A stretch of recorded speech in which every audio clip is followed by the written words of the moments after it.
जय हिंद दोस्तों, मैं हूं नेहा और आप देख रहे हैं द पब्लिक टाइम्स। आज की बड़ी और राहत भरी खबर, भारत सरकार ने 8वें वेतन आयोग का आदेश जारी कर दिया है। यह आदेश 3 नवंबर को वित्त मंत्रालय के व्यय विभाग द्वारा जारी हुआ है और इसे राजपत्र यानी गजट ऑफ इंडिया में प्रकाशित कर दिया गया है।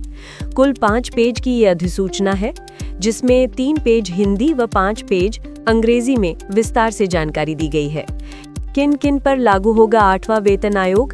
सरकार ने स्पष्ट किया है कि यह आयोग इन सभी पर लागू होगा: केंद्रीय सरकारी कर्मचारी, औद्योगिक और गैर औद्योगिक कर्मचारी, अखिल भारतीय सेवाएं, रक्षा बलों के जवान व अधिकारी, army navy air force, union territories के कर्मचारी, Indian audit and accounts department, संसद के अधिनियमों के तहत नियामक निकायों के सदस्य आरबीआई को छोड़कर, सुप्रीम कोर्ट के अधिकारी कर्मचारी, उन हाई कोर्ट्स के कर्मचारी जिनका खर्च केंद्र वहन करता है, यूटीज की अधीनस्थ न्यायपालिका के जज, यानी लाखों कर्मचारियों और सैनिकों की उम्मीदें अब इस आयोग से जुड़ी होंगी।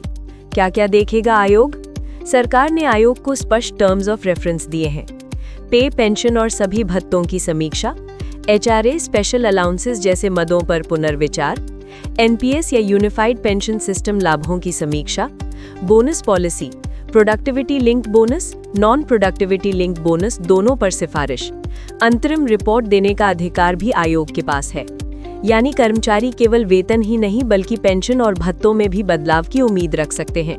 दिशा निर्देश: देश की आर्थिक स्थिति ध्यान में रखकर सरकार ने ये भी साफ कहा है कि देश का विकास खर्च प्रभावित नहीं होना चाहिए, वेलफेयर योजनाओं के लिए भी पर्याप्त संसाधन रहे, राज्य सरकारों के बजट पर ज्यादा बोझ न पड़े, निजी व पीएसयू सेक्टर के पे स्ट्रक्चर को भी ध्यान में रखा जाए।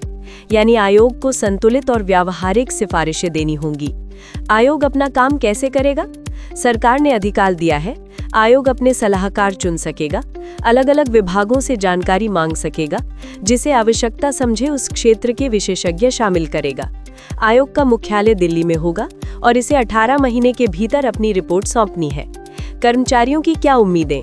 बेसिक पे में बढ़ोतरी, मिलिट्री और डिफेंस पर्सनल के लिए बेहतर लाभ, एनपीएस में सुधार, ग्रेजुएटी के नियमों पर राहत, अलाउंसेस में सरल और आधुनिक संरचना।